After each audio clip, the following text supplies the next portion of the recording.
Chères sœurs et chers frères en Christ, que l'Éternel vous bénisse abondamment pendant que vous suivez ce message au nom puissant et glorieux du Seigneur Jésus-Christ.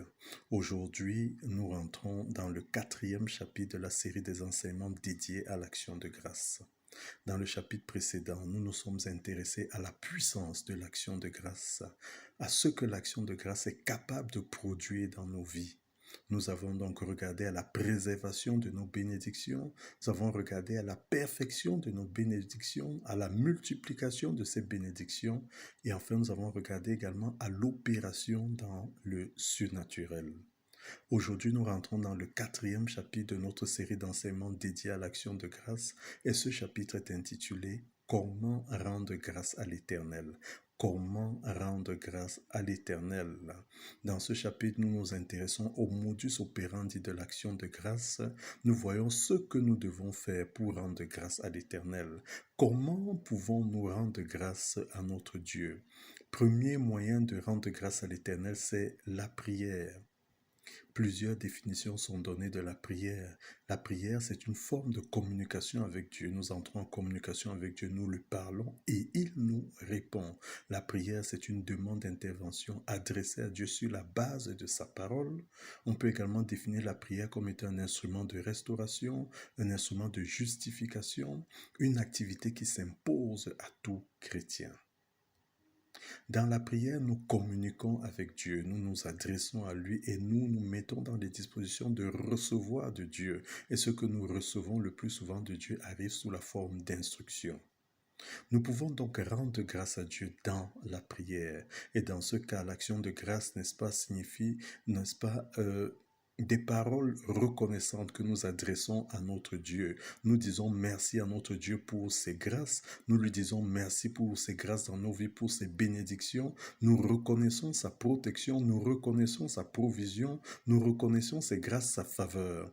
Dans le psaume 138 du verset 1 au verset 2, le psalmiste rendant grâce à l'Éternel déclare « Je te célèbre de tout mon cœur, je chante tes louanges en la présence de Dieu. Je me prosterne dans ton saint temple et je célèbre ton nom à cause de ta bonté, à cause de ta fidélité. » Dans le livre de Jean chapitre 11 au verset 41, Jésus lui-même a rendu grâce au Père en disant « Père, je te rends grâce de ce que tu m'as exaucé. Père, je te rends grâce de ce que tu m'as exaucé. » Ainsi, nous pouvons rendre grâce à l'Éternel en lui adressant des paroles de reconnaissance dans la prière.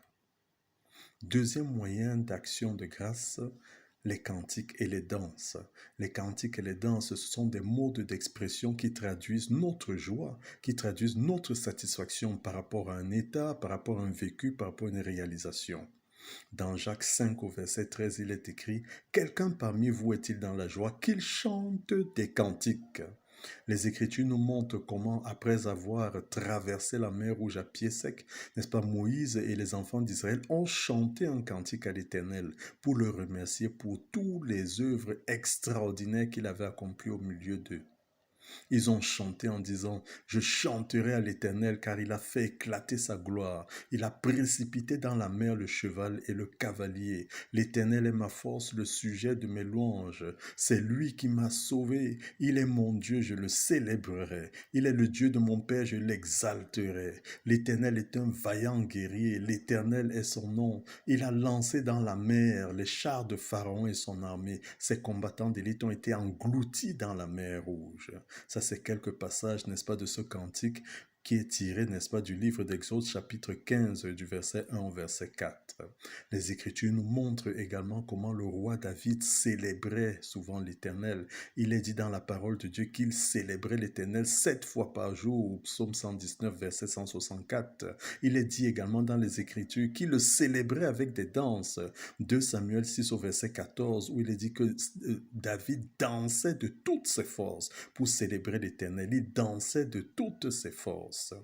Le psalmiste nous propose plusieurs manières de célébrer l'Éternel. Si nous allons dans le dernier psaume du livre des psaumes, psaume 150, il est dit du verset 3 au verset 5, je crois, louez-le au son de la trompette, louez-le avec le luth et la harpe, louez-le avec le tambourin, avec des danses, louez-le avec les instruments à cordes et le chalumeau, louez-le avec les cymbales sonores, louez-le avec les cymbales retentissantes. Il est possible de célébrer l'Éternel avec des chants, célébrer avec des danses, rendre grâce à notre Dieu avec des chants et avec des danses.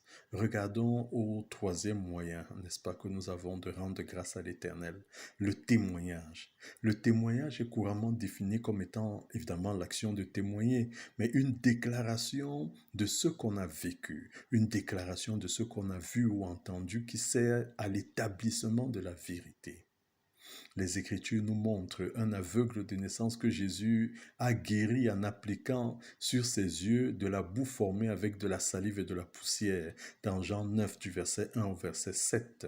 Et l'ancien aveugle a témoigné devant les pharisiens en disant, l'homme qu'on appelle Jésus a fait de la boue, a oint mes yeux et m'a dit, va au réservoir de Siloé et lave-toi. J'y suis allé, je me suis lavé et j'ai recouvré la vue. Jean 9 au verset 11. Aux pharisiens qui traitaient Jésus de pécheur parce que le miracle avait été opéré le jour du sabbat, il a répondu, s'il est pécheur, je ne sais. Je sais une chose, c'est que j'étais aveugle et que maintenant je vois. Jean 9 au verset 25. Les Écritures nous montrent également une femme samaritaine qui a eu une conversation avec Jésus sur le lieu où il convient d'adorer l'Éternel. Cette conversation l'amena à comprendre que l'homme avec qui elle échangeait était le Christ. Cette femme a témoigné en disant, venez voir un homme qui m'a dit tout ce que j'ai fait. Ne serait-ce point le Christ? Jean 4 au verset 29. Et les Écritures disent que plusieurs Samaritains de cette ville crurent en Jésus à cause de cette déclaration formelle de la femme. Il m'a dit tout ce que j'ai fait. Jean 4 au verset 39. Dans Apocalypse 12 au verset 11, il est écrit, ils l'ont vaincu à cause du sang de l'agneau et à cause de la parole de leur témoignage. Ainsi, le témoignage est un instrument utilisé pour établir la victoire. Nous pouvons rendre grâce à l'Éternel en témoignant des merveilles que l'Éternel a accomplies dans nos vies. Regardons à l'autel d'action de grâce. Les Écritures nous apprennent que les Hébreux avaient coutume de bâtir un autel à l'Éternel pour reconnaître et se souvenir de ce qu'il avait accompli dans leur vie.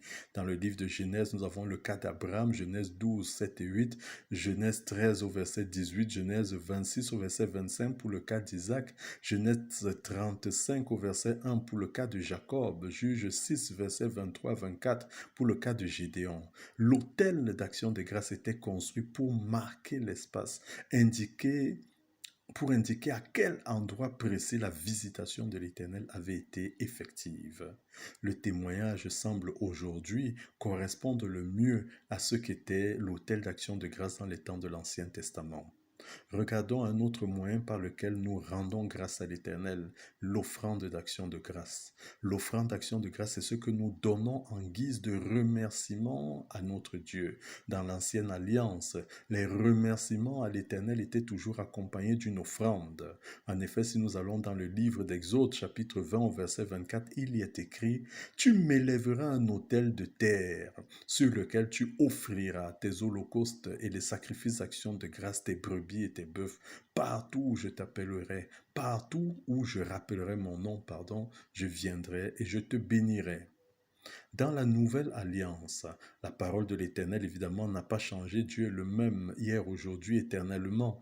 L'offrande se rapporte simplement à un don, à un présent, à une libéralité que nous pouvons faire en faveur de l'assemblée dans laquelle nous persévérons. Nous pouvons rendre grâce à Dieu avec une offrande. Que l'Éternel nous bénisse abondamment pendant que nous adoptons l'action de grâce comme style de vie au nom puissant et glorieux du Seigneur Jésus-Christ.